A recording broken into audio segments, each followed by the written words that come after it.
Lizzy said Queen Mother fẹ́ jẹ́ ọ̀rẹ́ òun by force pé Ìyábọ̀ Òjó fẹ́ jẹ́ ọ̀rẹ́ òun tipátipá. Èmi gan nínú DM mi ṣe ni Ìyábọ̀ ń bẹ̀ mí pé please be my friend. Èmi dẹ̀ sọ fún Queen Mother pé èmi àti ẹ̀ sì ń ṣàwàwò. In fact o ò lè jọ̀rẹ́ mi Azal now Queen Mother. Ibi táwa ti ń dún ò lè dún bẹ́ẹ̀ náà. Lizzy ò parọ́ now. Queen Mother kí ni Lizzy fẹ́ fi ẹ ṣe? Èṣù involve you báwo?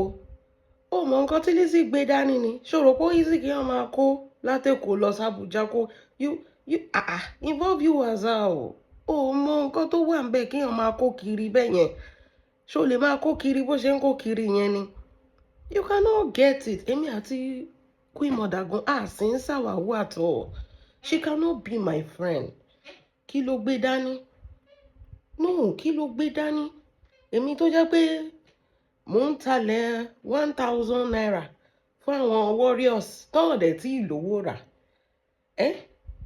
We cannot involve you now.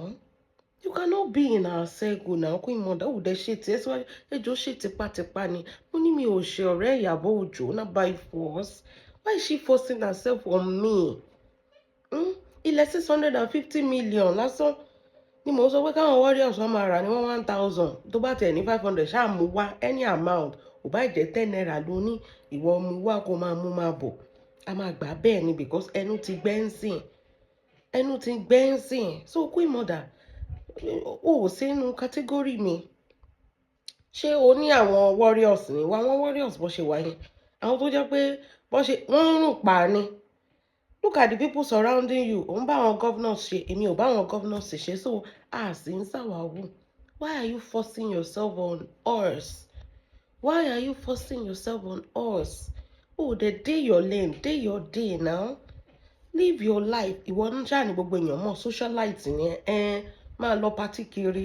Wọ́n invite àwa dẹ̀ fi ṣèbínú inú ilé wa ó tó wa. Ẹ̀yin náà invite so involve you Azal. Báwo ló ṣe fẹ́ jọ̀rẹ́ mi? Amúramáròde ni mí. A máa ta gèlè ṣe ṣóò ní wọn ò pè wá sẹ́niwẹ̀ inú yàrá la ti ń gbà word so Queen Mother just in the same category so you cannot be my friend please ẹ bá mi bẹ̀ Queen Mother yẹn she should stop forcing herself she should leave my DM kì í ṣe irú ẹ̀ la fẹ́ máa jọ̀rẹ́ ẹ̀. What do you have that the warriors don't have? Ní tòyìnbó wọ́n lè kọ òyìnbó. You cannot even speak good English gan àwa gan sọ játijàti what did she do what has she do what has she done gbogbo ẹ̀ là ń mọ́ra so please ẹ bá mi kìlọ̀ fún Queen Mother lè jọjọ́ rẹ̀ kò níṣẹ́ lọ́wọ́ kò lówó kò ní nǹkan kan ń tọrọ jẹ ni àwa dẹ̀ rèé àwa là ń já ata 70% of ata tó ń jẹ ní Nàìjíríà èmi tí mo kó wọlé ni bẹ́ẹ̀ ni atara mi ní China ti bẹ̀rẹ̀ sí ń gbin atara mi ní Amẹ́ríkà ti bẹ̀rẹ̀ ata tó kọ́kọ́ máa discover l'Amẹ́ríkà èmi tí mo fún wọn sí ìdí ẹ̀ lélẹ̀ so Queen Mother àwa ní factory lẹ́yìn ìkùlé wa what do you have? Nothing. lè jọ ṣe I'm giving you the point now àwa ní factory àwa la máa kọ́kọ́ ṣe léyìí àwa la máa kọ́kọ́ ṣe tọ̀hún Dangote even has nothing on us. Queen Mother, Dangote has nothing on us, so we cannot be friends. You are not my friend. Lè jọ̀rẹ́ at all. Ní nǹkan tí mo ní. Bẹ́ẹ̀ ni, gbogbo èèyàn surround ẹ, gbogbo èèyàn ti sáfẹ́ mi, so ṣó ti rí pé we are two parallel lines. The way you do your things is different from the way I do my things. Dìgbòlugi náà ń pè mí, wọ́n praise ẹ online, so you cannot be, àbúfẹ́ jẹ́ dìgbòlugi ni, so please. A ní Queen lè believe ṣá Queen Mother ń kúnlẹ̀ bẹ̀ mí lórí live video ni o ẹ̀rí wá o mo lẹ́rìí lọ́wọ́ ń kúnlẹ̀ bẹ̀ mí pé ẹlẹ́yà tí mu dà mí mọ́ mọ́tọ̀ mú mi sínú circle ẹ̀ náà mo ti you are too I'm like I was just blushing like see your Queen Mother ṣé na by force ṣé tipátipá Ìyábọ̀ Òjó leave me alone ṣé tipátipá ni fọwọ́ di àwọn socialite tí ẹ mú jẹ́ kí mi fọwọ́ di àwọn warriors mú ọ̀dọ́ náà wọ́n sanwó lẹ̀ pé but at least we have each other jẹ́ fọwọ́ di àwọn warriors mú àmọ́ bá ṣe ń gbára wa láàrin ara wa tí ẹ̀sìn wa ò ní leak outside ìwọ nìkan láyé fẹ́ máa fẹ́. Wọ́n cancel mi torí tiẹ̀, ó dẹ̀ sọ pé ó fẹ́ jọ̀rẹ́ mi. How now? They cancel me because of you. They love you, they check in for you. Mo ti gbà fọ́lọ́run ọba mi tó ẹ rí pé lẹ́nu ọjọ́ mẹ́ta mi ti ẹ̀ kígbe mọ́. Mo ṣáà ń bẹ àwọn èèyàn pé owó ti kú wàsó ẹ ṣáà wá ra lẹ̀ àti 100,000 ò bá jẹ́ 20,000 lónìí a máa kó gbogbo ẹ̀ papà tó wó olówó àtowó ẹni kọ́ náà má jẹ́ kí nǹkan kan wọ́n wa. Ẹ má jẹ́ kí ebi pa Gaza. Ebi ti fẹ́ pa Gaza báyìí sí yín o. Ìwọ dẹ̀ rèé wọ́n kàn ń gbé fún ẹgbẹ̀mù ni gíìgì tó ṣe yẹn báyìí Ọlọ́run ló mọ iye tó máa gbà ìwọ nìkan náà fún ní gíìgì. So Queen Mother, please just don't be my friend, please. I'm beg ẹ bá mi bẹ̀ Queen Mother. Ẹ bá kò sí nǹkan tí mo fẹ́ fi Queen Mother ṣe. Kò níṣẹ́ lápá, kò níṣẹ́ lọ́wọ́. Àwa àtàrà wa ní Nigerian government gan tó ti ń ṣèlú wọ́n copy strategy mi ni.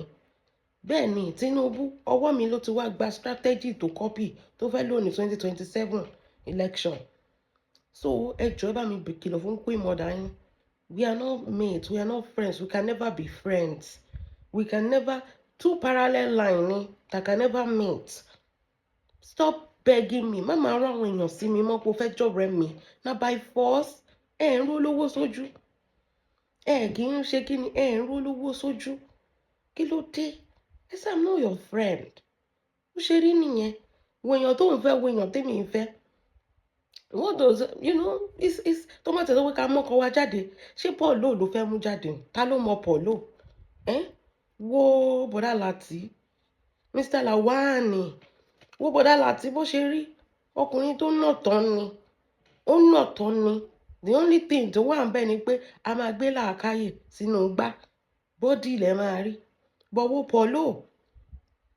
Ibo ló fẹ́ mú Paul lọ? Paul lówó lọ́wọ́ kò níṣẹ́ lápá náà. Ta ló mọ Paul? Ọkọ mi is the richest man in Nollywood. Bẹ́ẹ̀ ni. Ẹ̀rí wà o. Ó wà lórí Forbes. Ẹ̀rí wà. Ọkọ mi is the richest man in Nollywood. Ó gbé dání látọ̀run ni. Torí ẹ̀ ló fi jẹ́ pé èmi mo lọ sanwó orí ẹ̀. Bẹ́ẹ̀ ni. Èmi mo sanwó orí ẹ̀. 100,000 náà pé 10 billion USD ni mo kó lẹ̀. 10 billion USD ni mo kó lẹ̀ because of course now. Why not? If not, owó ìwà àbí ṣẹ̀kẹ̀rẹ̀ Queen Mother èlò ló wà l'account ẹ̀. You cannot be my friend. Sorry, warriors can be my friend because bó ṣe wà yẹn wọn ò ní nǹkan kan. So wọ́n ní olówó kan láàrin òtòṣì mẹ́fà. Òtòṣì ní gbogbo wọn. But ìwọ ń ṣe ọ̀rẹ́ ọmọ governor, ọmọ president. Ìwọ ń ṣe ọ̀rẹ́ politician, ó ṣe ọ̀rẹ́ àwọn musician. So it's two parallel lines. Ẹ jọ̀ọ́ bá mi bẹ̀ Queen Mother. Kò fi mí lọ́rùn lẹ̀. No be by force. I know I'm the skin is like milk, like sour milk. Queen Mother, you have nothing on me. You have clear skin I no get. And I rock it with pride. And they can see their face on my face.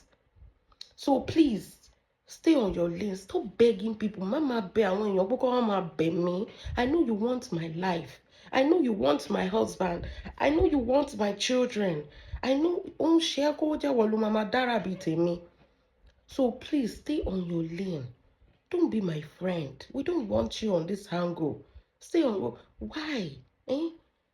Why now? Ó dẹ̀ ti ń track mi. Ó ti ń bully me but for the past 20 years. Just because mo sọ fún ẹ pé mi ò ṣọ̀rẹ́ ẹ̀. Ó dẹ̀ ti ń bully me but for the past 20 years. Ẹ̀yin èèyàn, ayé le o. Láti inú oyún gan ni.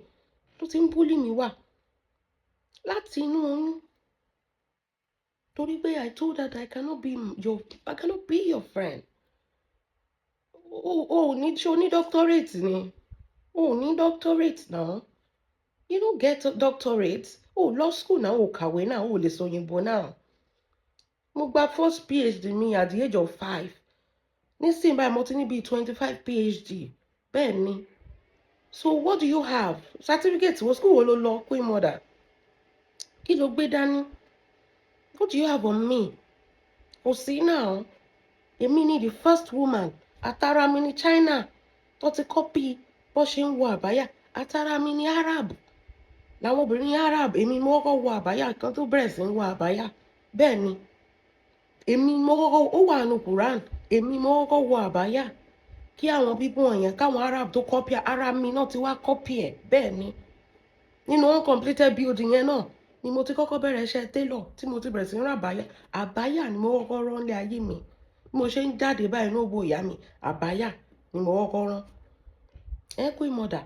So àjọ sí ní level kan sí ní level kan, so please stop begging people to come and beg me. You can be my friends. What's your net worth? Ṣé o lè gba public disgrace bí mo ṣe máa ń gba public disgrace yẹn ni? No, you are too classy.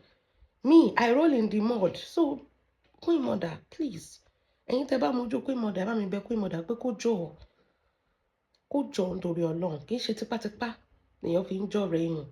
I know it will hurt you, but please, I just want, I'm okay with the warriors. I have more than of course, Adébímpé. Ṣé wọ́n ní godmother bí Adébímpé ni? Adébímpé tó ń lo tote bag lórí ìró àti bùbá. Ṣé o ní godmother bí àwọn Adébímpé ni? Àwọn tó ń domi ya, ṣé godmother lè domi ya at that age? You have nothing on me. That is just it. Just since Sawawu, we are not colleagues. We are not friends. Èmi ò ṣe fíìmù mọ́, ìwọ ṣì ń ṣe fíìmù. So I can't be your friend. Please stop crying. Queen Mother, just stop crying. Stop begging people to come and beg me for me to be your friend. Stop it. Ó ga o. Gbogbo èèyàn ló fẹ́ bólówó tó. Gbogbo èèyàn ló fẹ́ bá celebrity Ìdùmọ̀tà tó. Gbogbo èèyàn bẹ́ẹ̀ ni. Ó rò pé lásán ni kó pariwo lórí èèyàn lórí inú Ìdùmọ̀tà. Kó tú ìjáàbù lórí èèyàn. Kó fa pátá èèyàn ya. So you want to be a celebrity like me? No, Ìdùmọ̀tà kò dé possible. Do your day. Not by force. Ó ga o. Ó ga báyìí o.